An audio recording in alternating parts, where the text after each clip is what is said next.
ایک دن چاچو کہنے لگے کہ آج ڈاکٹر اور نرس کی گیم کھیلتے ہیں۔ میں نے پوچھا کہ چاچو ڈاکٹر اور نرس کی گیم کس طرح؟ بولے کہ جو جیت گیا وہ دوسرے کو مکمل چیک کرے گا۔ مجھے اس بارے میں کچھ پتا نہ تھا۔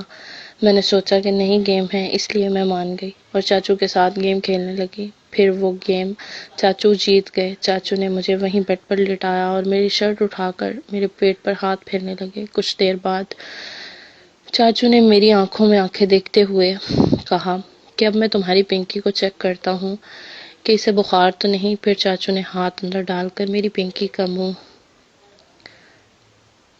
میرا نام شگفتہ ہے، میری عمر 18 سال ہے، میرا رنگ سفید اور میرے نین نقش بہت پرکشش ہیں۔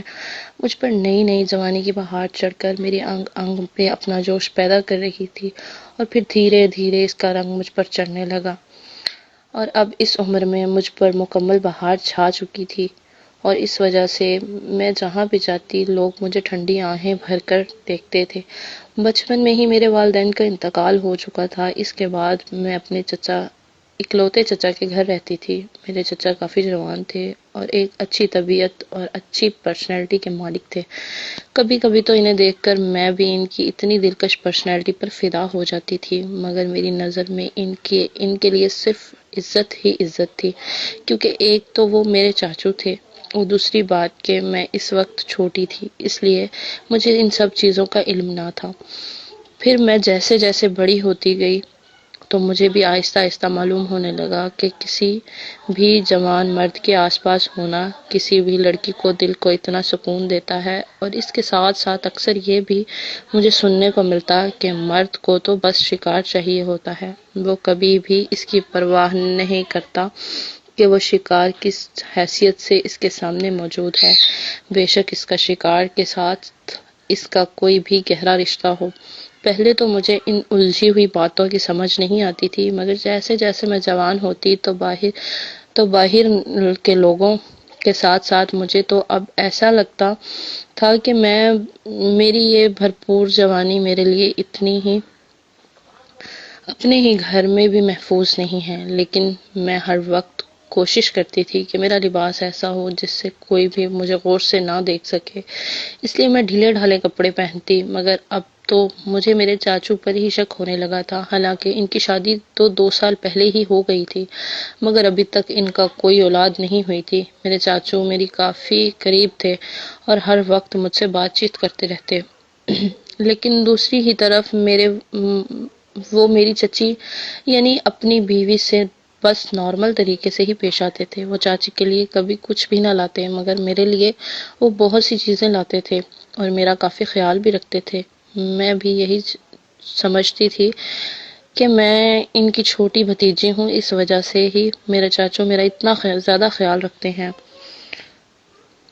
میں کالج میں اپنی تمام دوستوں کو بھی خوش ہو کر یہی بتاتی تھی کہ میرے چاچو مجھے میرے باپ کی کمی محسوس نہیں ہونے دیتے۔ اب میرے لیے وہی میرے ماں باپ ہیں، لیکن وہ سب لڑکیاں میرا مذاق اڑاتی اور مجھے کہتی کہ شگفتہ تم تو اتنی زیادہ خوبصورت اور پرکشش ہو کہ کوئی بھی مرد تمہارا خیال رکھنے کے لیے اس وقت تک تیار ہو جائے گا۔ مگر ان کی بات سن کر میں ان سے بحث کرنے لگ پڑتی کہ دنیا بے شک جو کچھ بھی کہے، مگر میرے چاچو ایسے نہیں ہیں۔ میں ان کی باتوں پر کان نہیں دھرتی تھی۔ پھر ایک دن ایسے ہی گزرتے گئے اور میرے چاچو نے میری سالگرہ پر مجھے ایک شرٹ اور جینز گفٹ کی۔ یہ شرٹ اور جینز دیکھ کر میں حیران ہو گئی۔ میں نے ان سے کہا کہ چاچو مجھے ایسے کپڑے بالکل پسند نہیں ہیں، مگر چاچو کہنے لگے کہ شگفتہ یہ کپڑے تجھ پر بہت سوٹ کریں گے۔ پھر لڑکیاں آج کل ایسے ہی جدید طرز کے کپڑے پہنتی ہیں۔ یہ سن کر پہلے تو میں بہت حیران ہو گئی، مگر پھر میں نے یہی سوچا کہ چاچو نے مجھے سالگرہ کا تحفہ دیا ہے اور ان کی بات نہ مانی تو شاید وہ برا مان جائیں گے، اس لیے میں ان کی بات مان گئی اور اگلے ہی دن میں نے وہ لال شرٹ اور جینز پہن لی۔ وہ شرٹ اور جینز کافی چست تھی۔ اسے پہننے کے بعد میرے چاچو مجھے بڑے غور سے دیکھ رہے تھے، مگر اس وقت میں نے بھی خود کو مکمل اعتماد میں ہی رکھا۔ میں نے اپنے دل کو اطمینان دلایا کہ وہ میرے سکے چاچو ہیں، کوئی غیر تو نہیں۔ پھر اس دن میرے چاچو نے مجھے جی بھر کے دیکھا، شاید میری جوانی کو وہ اپنی آنکھوں میں بسانے لگے تھے۔ پھر مجھے کہنے لگے کہ شگفتہ تم پر ایسی ہی جدید ڈریسنگ کافی سوٹ کرتی ہیں۔ میں بھی ان کا منہ سے ایسی تعریف سن کر خوش ہو جایا کرتی تھی۔ اس طرح میں خود کو اور بھی زیادہ خوبصورت سمجھ لیتی تھی، مگر مجھے کیا معلوم تھا کہ اس سب کے پیچھے تو چاچو کا عجیب و غریب اور انوکھی قسم کی جال بچھا ہے۔ میں خود کو ان کپڑوں میں اچھا محسوس نہیں کرتی تھی، مگر چاچو اگلے دن مارکیٹ سے 5 مزید ایسے ہی سوٹ لے آئے تھے۔ میں نے ایک چھوٹا دوپٹہ گلے میں ڈالنا شروع کر دیا، مگر میرے چاچو نے وہ دوپٹہ میرے گلے سے ہٹوا دیا اور کہنے لگے کہ شگفتہ ایسے لباس پر دوپٹہ کرنا ٹھیک نہیں لگتا۔ مگر میں نے چاچو کو صاف صاف کہہ دیا کہ چاچو مجھے بغیر دوپٹے کے اچھا نہیں لگتا کہ آپ کے سامنے ایسے ہی پھرتی رہوں۔ میری بات پر وہ حیران ہوئے اور بولے کہ شگفتہ تم تو میری بیٹی جیسی ہو، اور مزید بتایا کہ انہوں نے تو مجھے چھوٹے ہوتے ہوئے بھی میرا سب دیکھا ہوا ہے۔ وہ بولے کہ میں نے تو سب کچھ دیکھ رکھا ہے، تو پھر مجھ سے شرم کس چیز کی کرتی ہو؟ میں ان کی بات پر حیران ہو گئی، لیکن میں مجبور تھی۔ پھر دن ایسے ہی گزرتے رہے۔ پچھلے کچھ دنوں سے چچا اور چاچی کے درمیان کچھ ٹینشن چل رہی تھی، اس لیے چاچی ناراض ہو کر اپنے میکے چلی گئی۔ چاچی کے جانے کے بعد مجھے محسوس ہونے لگا کہ میرے چاچو مجھے دیکھتے ہیں۔ ایک دن میں نہانے کے لیے گئی۔ پورے گھر میں ایک ہی واش روم تھا، اور وہ واش روم کافی پرانا تھا۔ اس کا پلستر بھی جگہ جگہ سے اکھڑا ہوا تھا۔ میں نے اپنے کپڑے کیل سے لٹکائے اور فٹ بالوں کو آزاد کرنے لگی، مگر جیسے ہی وہ دونوں فٹ بال اچھل کر آزاد ہوئے تو اچانک مجھے ایسا لگا جیسے واش روم کی کسی سوراخ میں سے کسی نے یوں مجھے دیکھا ہے۔ جب میں نے غور سے دیکھا تو اس سوراخ سے کوئی پیچھے ہٹ چکا تھا۔ میں نے جلدی سے پانی ڈال کر بالوں پر شیمپو لگایا اور خود پر صابن لگایا تو مجھے دوبارہ محسوس ہوا کہ اسی سوراخ سے پھر کوئی دیکھ رہا ہے، مگر میری نظر پڑتے ہی وہ وہاں سے ہٹ گیا۔ میں جلدی سے نہا کر باہر نکلی تو دیکھا کہ باہر کوئی بھی موجود نہ تھا، جبکہ چاچو صحن کے اندر کرسی پر بیٹھے ہوئے اخبار پڑھنے میں مگن تھے۔ مجھے دیکھ کر فوراً کہنے لگے کہ شگفتہ کیا پریشانی ہے، مگر میں چپ رہی اور انہیں کچھ نہ بتایا۔ میں نے سوچا کہ اس دن تو گھر میں صرف چاچو ہی موجود تھے، جبکہ چاچی میں میکے گئی تھی، اس لیے میں نے چاچو پر ہی شک کیا تھا۔ مجھے حیرانی بھی ہو رہی تھی کہ بھلا چاچو ایسا کیوں کریں گے۔ میں نے بھی ایسے اپنا وہم سمجھ کر ٹال دیا۔ ویسے بھی میں نے کسی کو دیکھا نہیں تھا، صرف محسوس کیا تھا۔ میں پھر سے چاچو کے آس پاس پھرنے لگی۔ کچھ دنوں بعد چاچی بھی آ گئی۔ ایک دن چاچی باہر گئی تھی کہ چاچو نے مجھ سے ضد کرنی شروع کر دی کہ شگفتہ ہم دونوں ایک گیم کھیلتے ہیں، ڈاکٹر اور نرس۔ نہیں، مگر چاچو کہنے لگے کہ ہم لوڈو کی گیم کھیلیں گے اور جو بھی جیتے گا وہ دوسرے کو ڈاکٹر اور نرس کی طرح چیک کرے گا۔ میں نے ان کی بات مان لی۔ اس گیم میں ہار گئی اور چاچو جیت گئے۔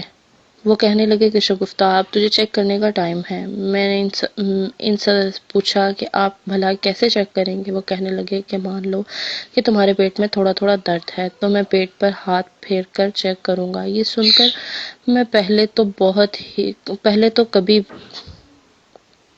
تھی، مگر وہ کہنے لگے کہ یہ عام سی شرط ہے، تو میں ان کے کہنے کے مطابق ہی لیٹ گئی۔ پھر چاچو میری شرٹ کو دھیرے دھیرے سرکانے لگے تاکہ پیٹ پر مجھے چیک کر سکیں۔ مجھے عجیب سا محسوس ہو رہا تھا، مگر وہ اب مجھے چیک کر رہے تھے۔ ان کا ہاتھ اب اوپر کی جانب جا رہا تھا، وہ دباؤ بھی بڑھا رہے تھے۔ پھر وہ کہنے لگے کہ شگفتہ ہی تو ساری گیم ہے، اب تم ہار گئی ہو تو تمہیں یہ سب بھگتنا پڑے گا۔ میں نے اپنی آنکھیں بند کر لی تھیں۔ اب چاچو اپنا ہاتھ نیچے لے کر جا رہے تھے۔ اس سے پہلے کہ خزانے پر ہاتھ لگتا کہ دروازے کی بیل بجی۔ جب چاچو نے دروازہ کھولا تو سامنے چاچی کھڑی تھی۔ چاچو واپس آ کر کہنے لگے کہ شگفتہ یہ چیک اپ پھر سے شروع ہوگا، مگر میں اٹھ کر اپنے کمرے کی جانب بھاگ گئی۔ اب تو میں نے اپنے ہی چاچو سے ڈرنے لگی تھی۔ ان کا عجیب سا لہجہ بھی مجھے مزید الجھن میں ڈال رہا تھا۔ خیر کچھ دن ایسے ہی گزر گئے۔ میں اب اپنے چاچو سے دور دور رہنے لگی تھی۔ پھر چاچی 2 دنوں کے لیے اپنے میکے چلی گئی۔ اس رات میں سو رہی تھی کہ چاچو میرے کمرے میں آ گئے۔ میرے کمرے کی لائٹ بند تھی، مجھے محسوس ہی نہ ہوا کہ کوئی میرے کمرے میں آیا ہے۔ سردیوں کے جب دن تھے، اس لیے میں نے کمبل اپنے اوپر کیا ہوا تھا۔ میرے چاچو میرے پاس آئے تو میں جلدی سے اٹھنے لگی، مگر انہوں نے مجھے خبردار کیا کہ شگفتہ چیک اپ باقی رہ گئی تھی، اب وہ مکمل کرنے آیا ہوں۔ میں نے چاچو سے کہا کہ چاچو مجھے نیند آ رہی ہے، اس لیے باقی کل دن میں دیکھ لیں گے، مگر وہ کہنے لگے کہ شگفتہ تم سکون سے سو جاؤ، میں اپنا ادھورا کام کر کے واپس چلا جاؤں گا۔ میں نے سوچا کہ وہ مجھے چیک کر کے چلے جائیں گے، اس لیے میں نے ان کی بات مان لی اور سونے لگی۔ اب مجھے نیند میں محسوس ہو رہا تھا کہ چاچو میرے ساتھ کیا کر رہے ہیں، وہ مجھے مکمل محسوس کر رہے تھے۔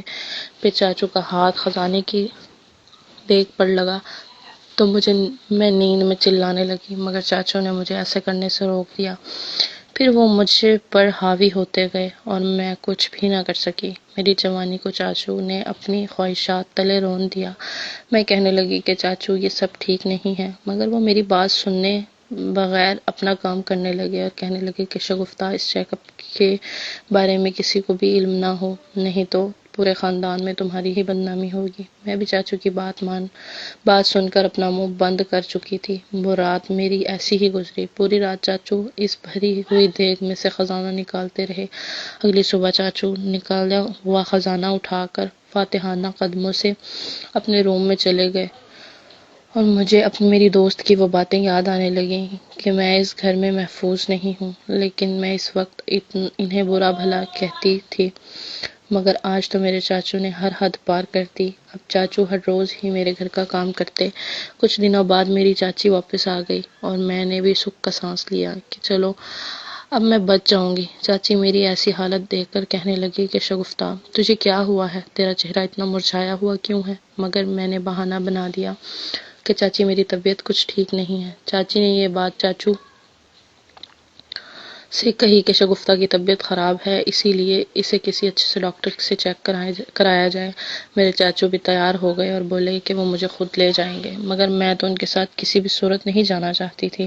میری چچی بولی کہ تمہارے چاچو کو ایک بہت ہی اچھی ڈاکٹر کا پتہ چلا ہے، یہ تمہیں اسی کے پاس لے کر جائیں گے۔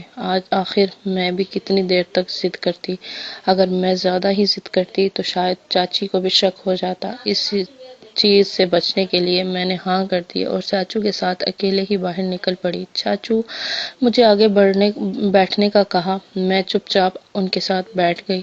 اچانک ہی راستے میں چاچو نے ایک جگہ گاڑی روک دی اور میں بہت پریشان ہو گئی کہ مگر چاچو نے بات کا آغاز کیا اور کہنے لگے کہ میں جانتا ہوں کہ اس دن میں اپنے ہوش کھو بیٹھا تھا، مگر اس بات کا یہ مطلب نہیں ہے کہ تم مجھ سے بات بھی نہ کرو، اور میں جانتا ہوں کہ تم بالکل ٹھیک ہو، تمہیں کوئی بھی مسئلہ نہیں ہے۔ میں نے اپنے چاچو کو جواب دیا کہ یہ سب بہت غلط ہے، اگر دیگ کے اندر کچھ دانے گر گئے اور کبھی بھی میرے ساتھ کوئی بھی مسئلہ پیش آیا تو اس کے ذمہ دار صرف اور صرف آپ ہوں گے۔ لیکن چاچو نے مجھے گارنٹی دی کہ ایسا کچھ بھی نہیں ہوگا، اور آج کل تو یہ سب عام بات ہے۔ ویسے میں تمہاری تسلی کے لیے بتا دوں کہ میں ہر روز احتیاط کرتا ہوں اور آئندہ بھی مکمل احتیاط سے ہی گھر کا کام کروں گا۔ پھر چاچو نے مجھے ایک آئس کریم لے کر دی اور یہ سن کر میں بھی کچھ فریش ہو چکی تھی، کیونکہ چاچو کی ان باتوں سے میری ٹینشن مکمل ختم ہو گئی تھی، اور ویسے بھی مجھے کوئی بیماری نہیں تھی، اس لیے ڈاکٹر سے چیک کروائے بغیر ہی ہم واپس گھر آ گئے۔ چاچو نے چاچی کو یہی بتایا کہ ڈاکٹر کا کہنا ہے کہ ایسے ہلکا پھلکا سا موسمی بخار ہے جو کہ